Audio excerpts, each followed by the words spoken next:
মামলা হলে আমরা এটাতে ব্যাপকভাবে তদন্তে নামার পরে আমরা কিছু সিসিটিভি ফুটেজ অ্যানালাইসিস করি। এটা যে সিসিটিভি ফুটেজের অবস্থান ছিল যেই বাসায় চুরি হয়েছে তার 3টা বাসা পরে ওখানে একটা চৌরাস্তা আছে, ওই জায়গায় আমরা একজন সন্দেহভাজন চোরকে শনাক্ত করি। তার নাম মাহে আলম, প্রকাশ শাহ আলম, প্রকাশ বিল্লাল। তো সে মূলত এই চুরির কাজে নেতৃত্ব দিয়েছে। তার বয়স 30 এবং তার সাথে একজন সহযোগী ছিল, তার নাম হচ্ছে মনির হোসেন, 28 বছর বয়স। তো দুজনেরই এখানে পাহাড়তলী থানা এরিয়াতে তাদের অবস্থান, তাদের বর্তমান বসবাস।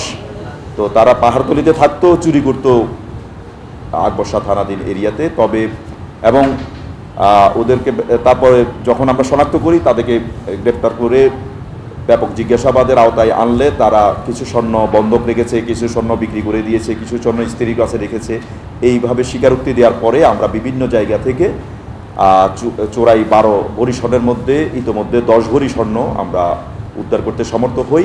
এখানে স্বর্ণের পরিমাণ ছিল সেটা হচ্ছে 3টি নেকলেস, 3টি চেইন, 1টি ব্রেসলেস, 2টি চুড়ি, 6 জোড়া কানের দুল, 8টি আংটি সহ সর্বমোট 12 ভরি স্বর্ণালঙ্কার।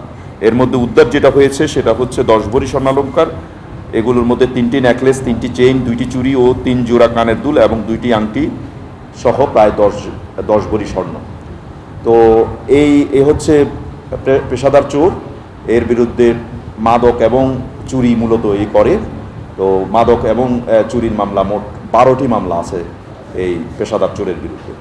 ভিতরের কেউ তাকে এটা বলেছে কিনা, কারণ হচ্ছে যে অল্প সময়ে যদি কেউ চুরি করে সফল হয় তাহলে বুঝতে হবে সে আগে থেকে বিষয়টা জানতো এবং ভিতরের কেউ হয়তো তাকে সে তথ্য দিয়েছে।